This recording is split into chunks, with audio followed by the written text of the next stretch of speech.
Saludos, aquí estamos en la segunda parte de la lección número 16 de nuestro curso de Matemática Técnica 1. Terminamos en la primera parte de esta lección dando esta definición de lo que se llama una función periódica, y dice la definición así: una función f se va a llamar periódica si solamente si existe un número real positivo p fijo, constante, de manera que f, el valor de la función en este valor x del dominio de esa función, es el mismo que se obtiene cuando yo a la x le añada esa cantidad p real positiva fija. ¿Okay? Obtengo el mismo valor funcional, el mismo valor en el eje en el alcance. Para cualquier x en el dominio de esa función f periódica. Entonces el número p, ese número p real positivo fijo más pequeño, para lo que ocurre eso, o sea que la función repite sus valores cada vez que yo añade esa cantidad p, se va a llamar el periodo de la función periódica. ¿Okay? Bueno, habíamos dado unos ejemplos que decía, el primero decía que las funciones seno, coseno, secante y cosecante eran periódicas con periodo 2pi. ¿Qué quiere decir eso? Que si yo busco, por ejemplo, vamos a verificar en ese ejemplo la cuestión del seno, a ver si es periódica con periodo 2pi. Si yo cojo un valor de t, ¿verdad? Un número real t, y le busco el seno de ese número real t, pues va a ser, recuerde, por definición, la ordenada del punto trigonométrico que le corresponde a t. Por ejemplo, vamos a ver que este es el punto xy, ¿verdad?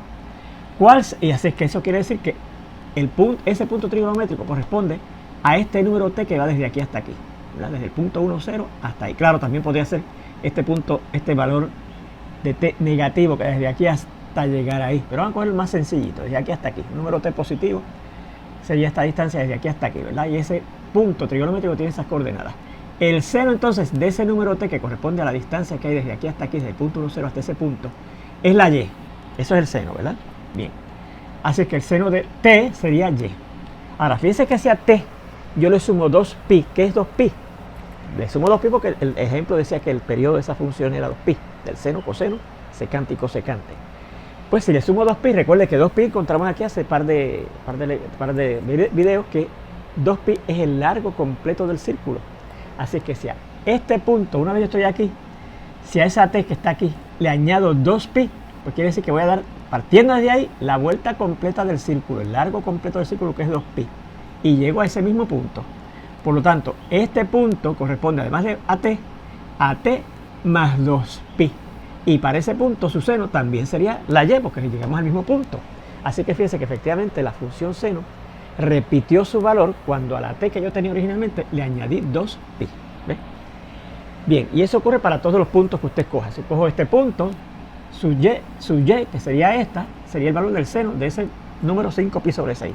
Y si yo ahora partiendo de aquí sumo 2pi, es que es caminar el largo del círculo completo a donde llego, al mismo punto, y por lo tanto t, más bien 5pi sobre 6, más 2pi completo, que llegaría ahí otra vez, su seno también vuelve a ser la misma y, se fija, porque es el mismo punto. Bien, ahora, estamos seguros que es el valor más pequeño para el cual eso ocurre. O sea, yo podría sumarle entonces, en vez de 2pi, menos de 2pi. Pues mire, no.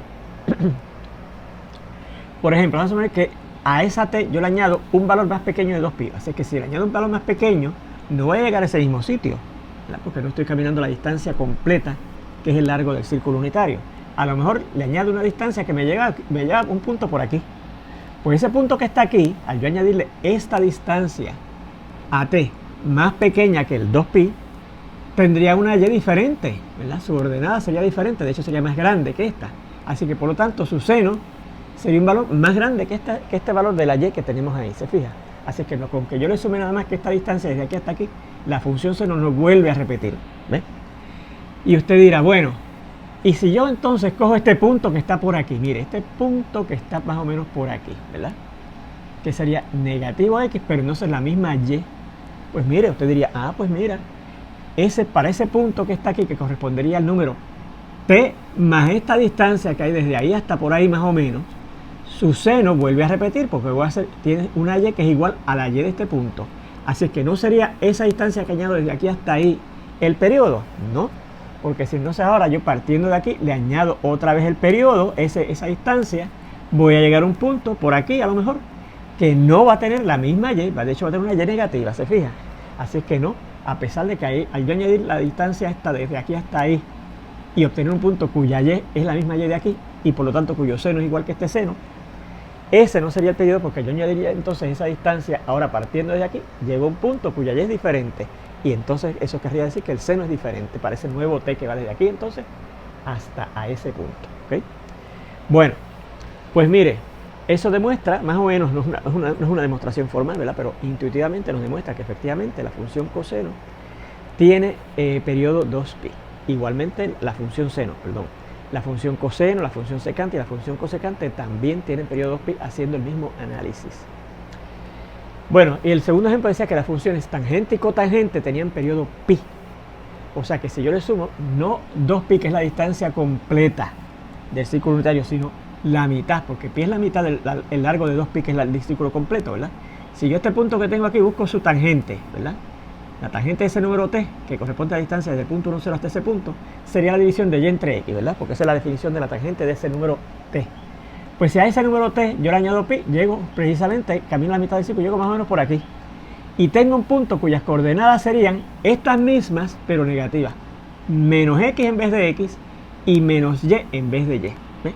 Pero entonces si yo divido menos y entre menos x, da y entre x, que es lo mismo que teníamos aquí. ¿Ves? Así que para ese número que va entonces ahora desde aquí hasta aquí, que es t más pi, tengo la misma tangente. Por lo tanto, esta distancia desde aquí hasta aquí es la que tuve que añadirle a la t para volver a repetir. Y esa distancia es la mitad del círculo, que es pi. Y claro, podemos hacer el mismo análisis. Si añadimos menos de pi a la distancia esta, llegaríamos a lo mejor aquí. Y entonces aquí tiene una x y una y diferente, y por lo tanto la división de y entre x aquí, para este punto, por ejemplo, sería distinta a la división de y entre x de aquí. Así que lo menos que podemos caminar es pi. ¿Ves? Y claro, si camino pi otra vez, llego otra vez aquí.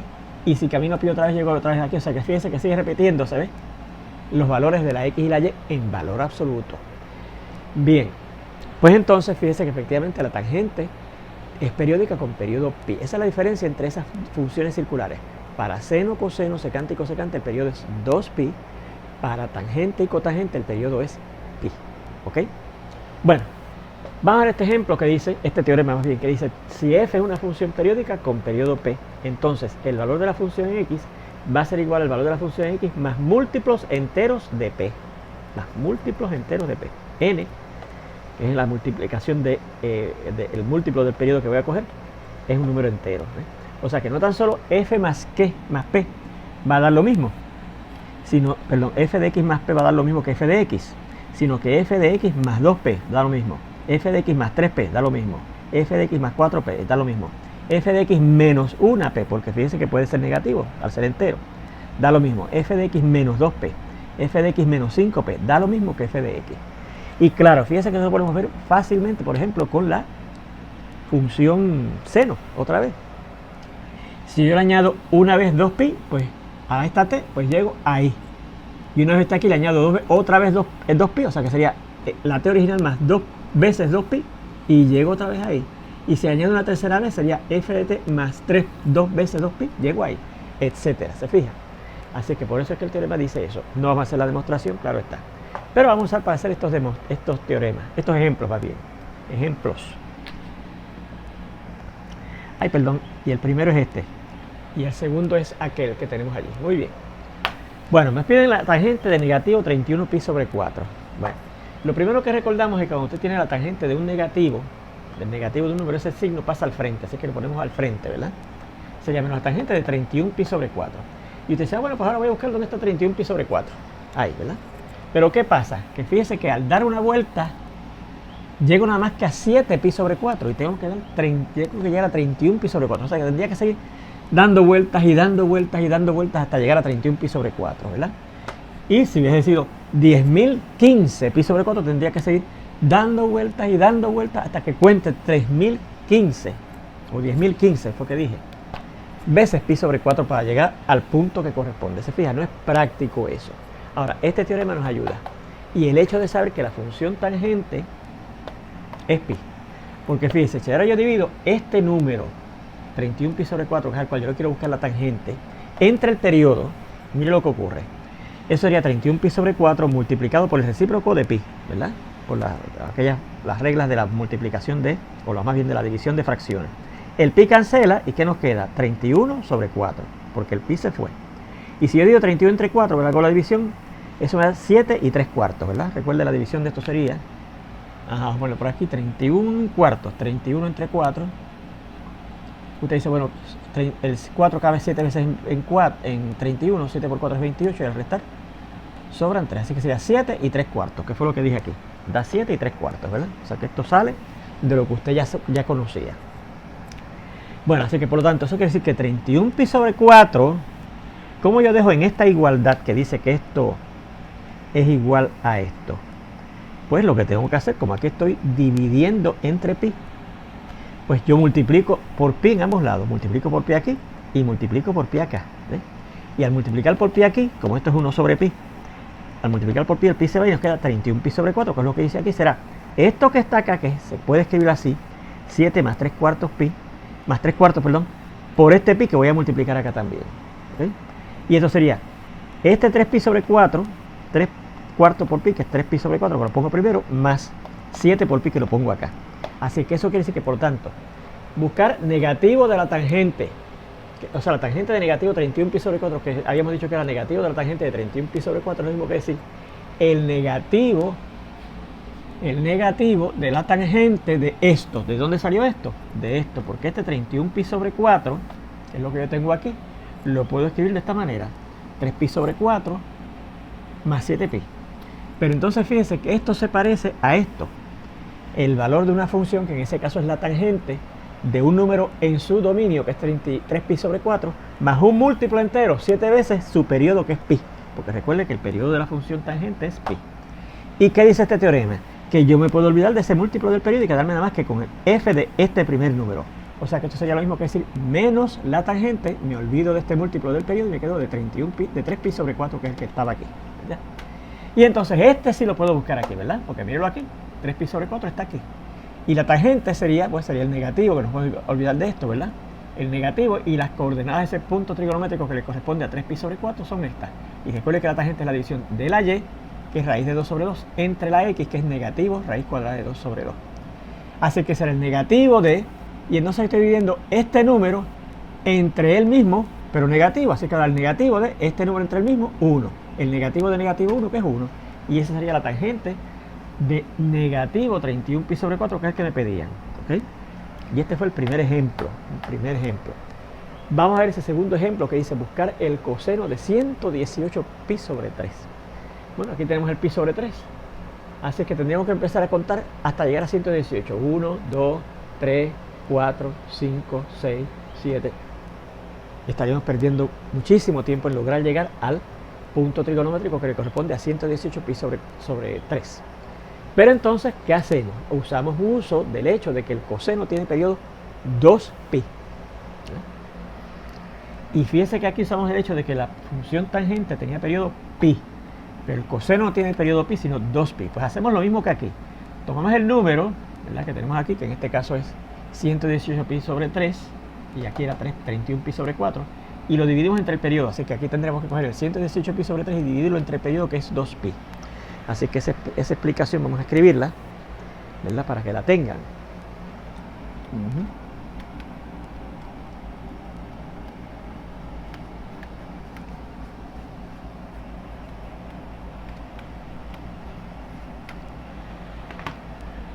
Como el periodo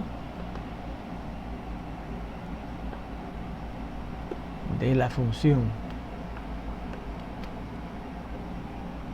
circular coseno es 2pi, computamos lo siguiente, ¿ok? Computamos lo siguiente, mire. ¿Qué yo hacía aquí? Dividía el número al cual estaba tratando de buscar la tangente entre el periodo de la tangente, ¿verdad? Pues aquí cogemos este número, 118 pi sobre 3, y lo dividimos entre el periodo del coseno, que no es pi como en el caso de la tangente, sino que es 2pi. 118 pi sobre 3 entre 2pi. Y esto quiere decir 118 pi sobre 3 multiplicado por el recíproco de 2pi, o sea, 1 sobre 2pi. Claramente el pi se va, están de factor en esos numerador y ese denominador, aunque están en distintas fracciones, y el 2 también se va. Y 2 entre 2 da 1 y 118 entre 2 da 59. Así que esto se reduce a 59 sobre 3, ¿verdad? Fíjense que lo que queda aquí es 59 por 1, 59, y 3 por 1, 3. 59 sobre 3. Si yo digo 59 entre 3, esto da 1, 1 por 3 es 3, sobran 2. 29 entre 3 da 9, 9 por 3 es 27 y sobran 2. Así que, ¿qué nos da? 19 y 2 tercios. 19 y 2 tercios. Bien, es como cuando llegamos aquí a 7 y 3 cuartos, ¿ven? Pues ahora digo, bueno, pues el número que tengo aquí sería el número que tengo aquí, 118 sobre pi sobre 3. 118 pi sobre 3, que estoy aquí dividiendo entre 2pi, será esto por 2pi, ¿verdad? Porque para yo eliminar este negativo, este 2pi que estoy entre el cual estoy dividiendo, hay que multiplicar en ambos lados por 2pi. Así que será 19 2 tercios, que se puede escribir así, 19 más 2 tercios por 2pi, ¿ok? Por el periodo que teníamos ahí. Y esto sería 2 tercios por 2pi, que sería, ¿verdad? 2 por 2, 4, pi sobre 3, porque el 3 se multiplica por el 1 que está aquí debajo, más 19 por 2pi. 19 por 2pi. Así que, por lo tanto, el coseno de 118 pi sobre 3, que es el que yo estoy buscando, ¿verdad? El coseno de 118 pi sobre 3 será igual al coseno de esto que está aquí, ¿verdad? Porque 118 pi sobre 3 encontramos aquí que es esto, ¿verdad? Así que decimos, por lo tanto, el coseno de 118 pi sobre 3 es lo mismo que el coseno de esta expresión, 4 pi sobre 3 más 19 por 2pi. Pero entonces esta expresión que tenemos aquí se parece a esta. El valor de una función periódica, que es el coseno, con periodo p, con periodo 2p, de algún número x, en este caso 4pi sobre 3, más un múltiplo, 19 veces el periodo, que es 2pi, es el periodo del coseno, es igual a, y me olvido del múltiplo del periodo, me quedo nada más como f de este que está aquí. Así que esto será el coseno de 4pi sobre 3. ¿Ves? Me quedo nada más que con el x, el múltiplo del periodo, el múltiplo entero del periodo, 19 por 2pi, me puedo olvidar de él, me quedo nada más que con f de x, va a ser igual. Así que esto será, vamos a borrar aquí, el coseno de 4pi sobre 3.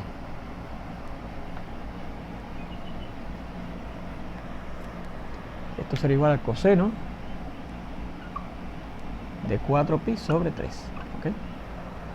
Y por lo tanto, esto será, bueno, pues este sí lo puedo buscar aquí. Ya no tengo que dar contar 118, sino nada más que 4pi sobre 3. Y ese está aquí, mire, aquí hay un pi sobre 3, 2, 3, 4 pi sobre 3, míralo aquí. Y el coseno de un número, recuerde que es la x del punto trigonométrico que le corresponde. Y el punto trigonométrico que le corresponde a 4 pi sobre 3 tiene x negativo 1/2. Así que el valor de ese coseno de 118 pi sobre 3 es negativo 1/2. Y ahí tiene un segundo ejemplo de cómo puede aplicar ese teoremita que dimos ahí. Fíjense. Bueno, pues miren esta otra definición. Dice, teorema, más bien un teorema. Dice,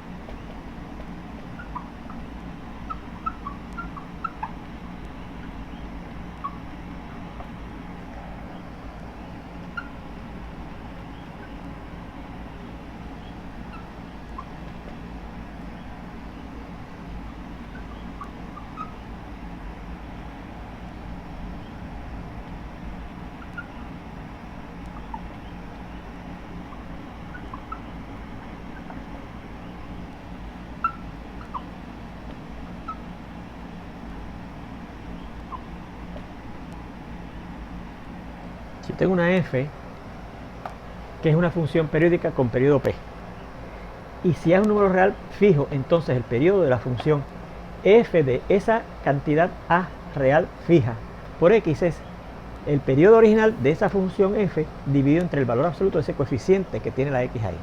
Por ejemplo,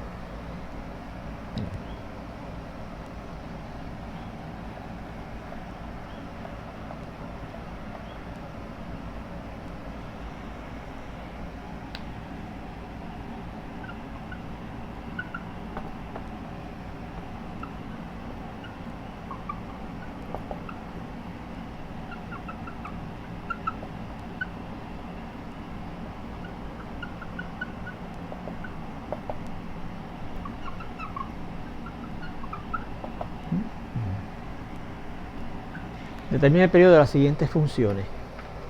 Y la primera nos dice y igual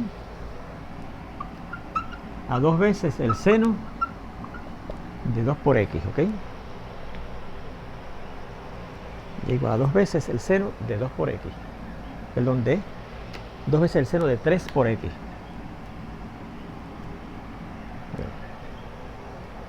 ¿Cuál será el periodo de esa función? Yo sé que la función seno es periódica, es una función periódica con periodo 2pi, ¿se acuerdan? En los ejemplos aquellos que escribimos aquí en la clase pasada y que hemos hecho la referencia para resolver esos últimos dos ejemplos. El seno es una función que tiene periodo pi, así que el periodo de esta función, que es seno de 3 por x, fíjense que esta sería la a, el número que está constante, el número fijo, real fijo, que está multiplicando la x. El periodo será el periodo de la función original, que es 2pi, entre el valor absoluto de ese coeficiente de la x, que es 3. Así que esto será 2pi sobre 3. Y ese sería el periodo de esta función. En vez de ser el periodo de 2pi, el de la función seno de 3 por x, el periodo de 2pi sobre 3. 2pi entre el coeficiente que acompaña a la x. Fíjense que no es entre este, que acompaña al seno, es entre el coeficiente que acompaña a la x. Fíjense en este segundo ejemplo que dice y igual a secante de negativo pi por x. ¿Cuál será el periodo de esa función? Bueno, pues la función secante, al igual que la función seno, en ese primer ejemplo que teníamos aquí, al final de la clase pasada, decía que la función seno, coseno, secante y cosecante tenían periodo 2pi. Pues el periodo de esta otra función será ese periodo original de la función secante, que al igual que la función seno es 2pi, dividido entre el valor absoluto del coeficiente que acompaña a la x. Y fíjense que el coeficiente que acompaña a la x es pi. Así que será 2pi dividido entre, y el valor absoluto del negativo pi es pi. Nos olvidamos del signo negativo. Y entonces cancelamos el pi, ¿y qué nos queda? Que el periodo es 2. ¿Ok? No 2pi, sino 2. Porque el pi canceló. Y en este otro dice y igual a la cotangente de un cuarto x.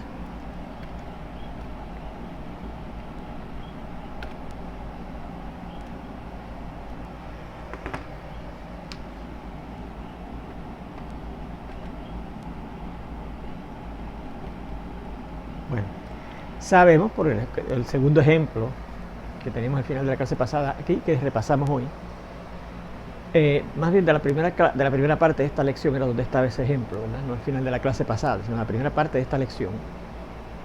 Encontramos que la función cotangente, igual que la tangente, tiene periodo pi. Por lo tanto, la función cotangente de esta cantidad constante, que viene a ser esta a, que está multiplicando a la x, ¿verdad?, será el periodo de esa función original, que hemos dicho que es pi, no 2pi. Recuerden que el de 2pi es para seno, coseno, secante y cosecante. Para tangente y cotangente es pi, dividido entre el valor absoluto de ese coeficiente numérico que acompaña ahí a la x. Así que será pi dividido entre el valor absoluto de un cuarto, que es un cuarto. Y dividir entre un cuarto es lo mismo que coger el pi y multiplicar por el recíproco de un cuarto, que es 4. Y esto da 4pi. Así que el periodo de esa función cotangente de un cuarto x es 4pi. ¿Ok? Muy bien. Bueno, vamos a ver este teorema, vamos a ver esta discusión ahora. Vamos a hacer uso de este teorema, no, del teorema este no, del que estaba antes, ¿ok? Que decía que el valor de una función periódica f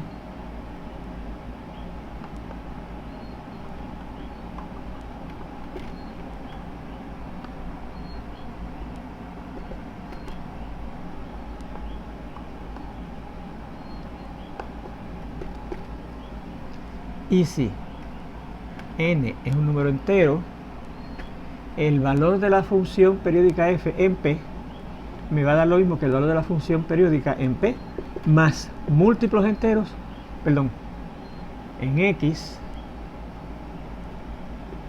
más múltiplos enteros del periodo p, ¿ok? Para cualquier x en el dominio de esa función f, ¿ok? Bien.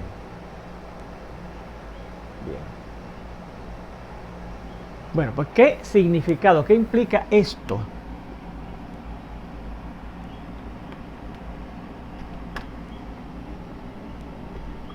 Para la gráfica de una función periódica. ¿Qué implica eso? Para la gráfica de una función periódica. Bueno, pues vamos a ver. Vamos a tratar de dibujar la gráfica de una función periódica.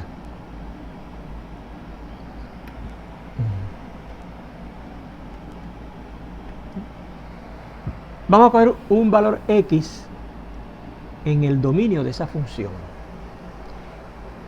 Y vamos a coger el largo del periodo, ¿ok?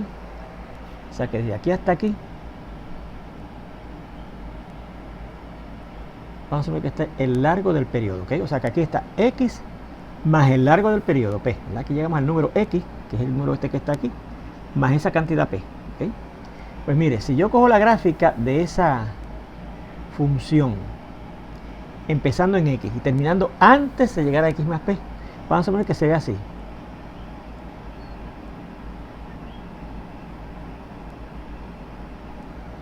¿Ok? Vamos a poner así, aquí. ¿Ok? Vamos a ver que la gráfica de esa función y igual a f de x, que estoy suponiendo que es periódica con periodo p, es esa.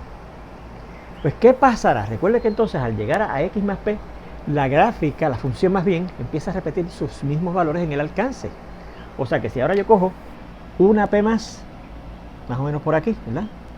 X más 2p, ese pedazo de la gráfica vuelve y se repite, ¿ok?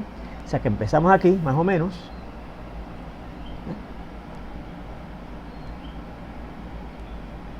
aquí, y la gráfica va a ser exactamente lo mismo.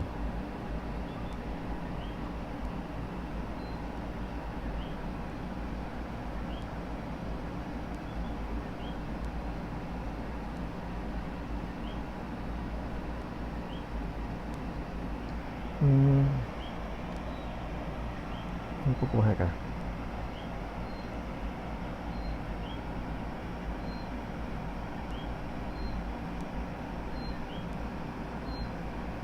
Más o menos, ¿sí, verdad? O sea que la gráfica de una función periódica empieza a repetir su misma forma cada vez que pase una distancia de un periodo, ¿verdad? Y entonces cuando pase otra distancia aquí hasta 3p, vuelve otra vez la gráfica a hacer exactamente lo mismo. O sea, se repite, ¿ok?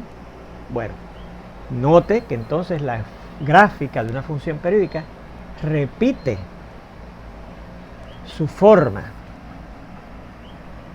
cada vez que añadamos un múltiplo del periodo, ¿ok? Note que la gráfica de una función periódica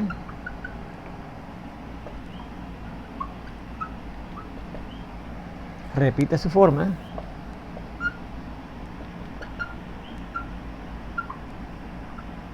cada vez que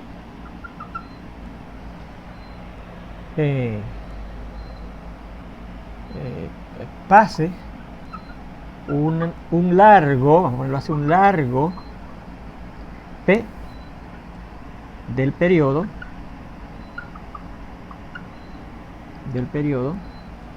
a lo largo del eje de X. Bueno, pues definimos.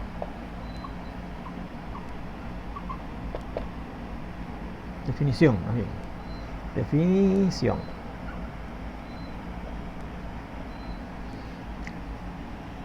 Sea X un elemento del dominio de una función, f siendo una función periódica,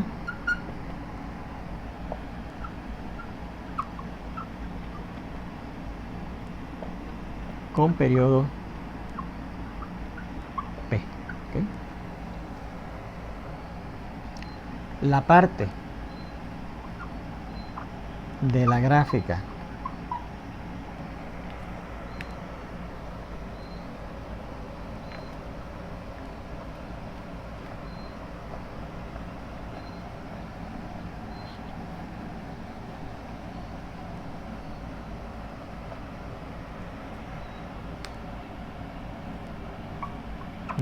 de y igual a f de x entre x y x más p se llama un ciclo de dicha gráfica.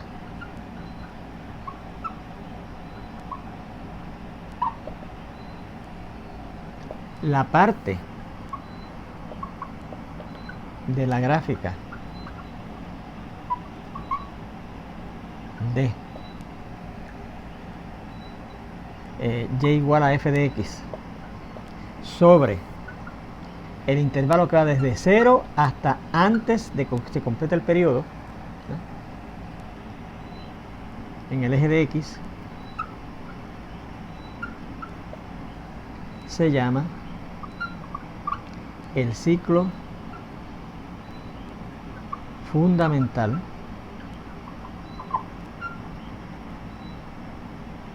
de la gráfica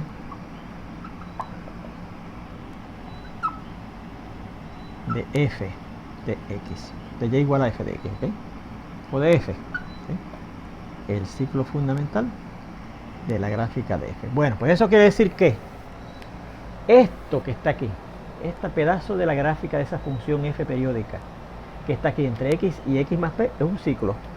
Este sería otro ciclo que es igualito, congruente, ¿verdad? Exactamente igual. Ahora, si yo cojo el... voy a ponerlo acá.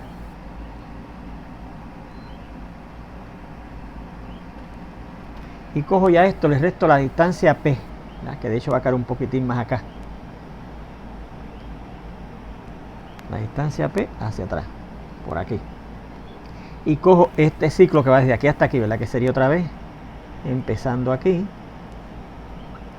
Subimos, bajamos, subimos, bajamos, subimos y llegamos hasta aquí. Es que ahí tenemos otro ciclo, fija, pero atrás. Si yo cojo ahora la parte de la gráfica que va desde 0 inclusive, que está aquí el 0, ¿verdad?, hasta P, dice que tendría que añadirle esta cantidad P, está por aquí, ¿verdad?, hasta P. Este pedazo de la gráfica que hace así, vamos a ponerlo más gordo, este pedazo de la gráfica que empieza en 0 y termina aquí en P,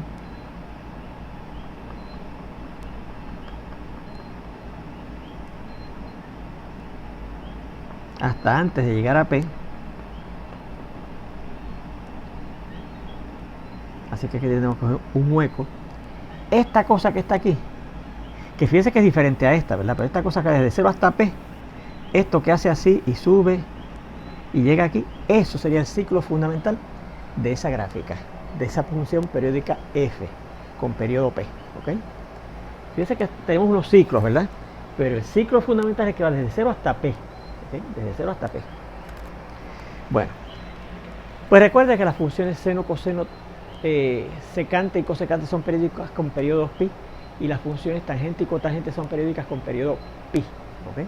Pues vamos a ver ahora las gráficas de esas funciones circulares, ¿ok?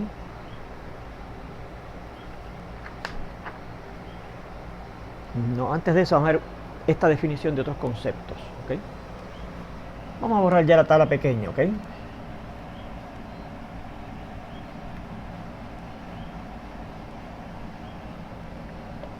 Porque este otro concepto, además del periodo y lo de los ciclos, ¿verdad? Y lo del ciclo fundamental lo necesitamos para poder entender mejor lo de la gráfica, las gráficas de las funciones circulares, ¿ok? Dice así, definición.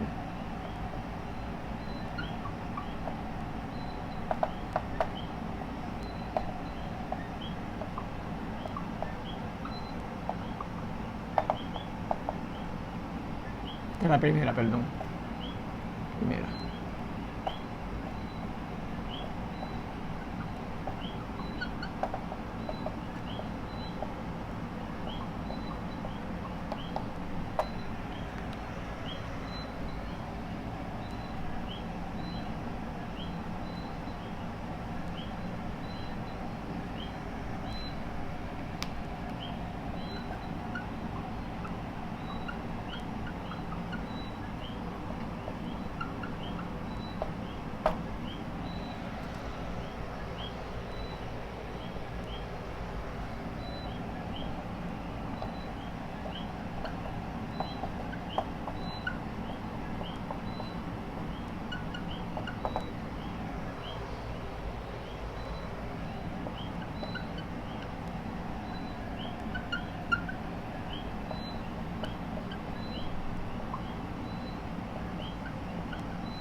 Ok, vamos a ver, ¿qué dice esta definición? De hecho, estamos definiendo 5 cosas. La primera, vamos a leerle lo que dice, por si acaso no lo entiende. Dice, una función f se llama acotada superiormente si y solamente si existe un número m mayúsculo real fijo, constante, para el cual los valores de la función no pasan de ese valor m grande, para cualquier x en el dominio de esa función. Entonces, una función se llama acotada inferiormente si solamente existe una m, aquí mayúscula, aquí minúscula, real fijo, una constante, de modo que, o de manera que f de x, los valores de la función, en cualquier valor, en cualquier punto, valor de su dominio, ¿verdad?, es siempre mayor o igual que ese valor m chiquito, ¿ok? Entonces, una función f se va a llamar acotada simplemente si solamente si está acotada superiormente e inferiormente. O sea, si existen esos dos números, m mayúscula y m minúscula, para los cuales los valores de la función f en cualquier valor de su dominio están mayores o iguales, son mayores o iguales que el valor ese m minúscula y menores o iguales que la función, que ese valor m mayúscula, ¿ok? Entonces, el valor m mayúscula más pequeño para el cual una función acotada superiormente cumple con que f de x sea menor o igual que m, para todo x en el dominio se llama la cota superior mínima de f, ¿verdad?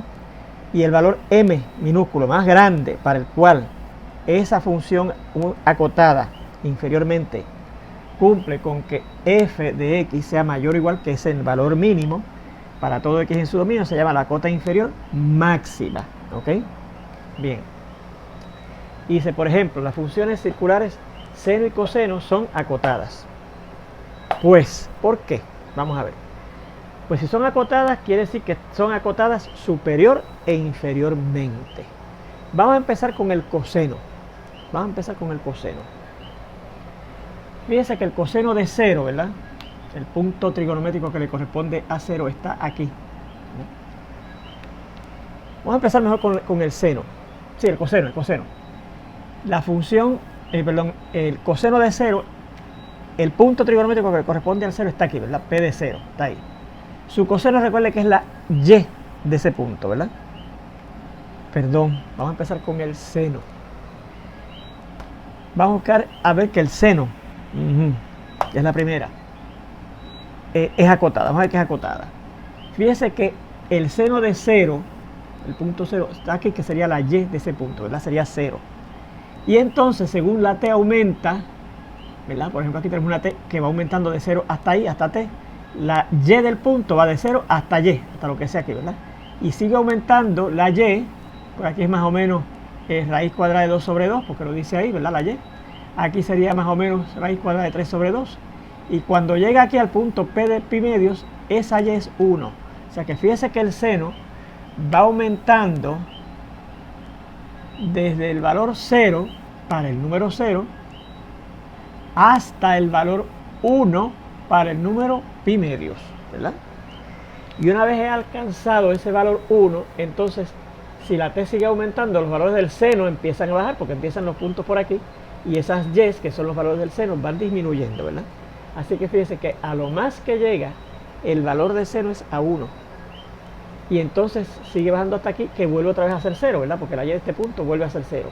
Y entonces, si seguimos por aquí, esas y empiezan a ser negativas. Y siguen aumentando en sentido negativo hasta que bajan a valer negativo 1.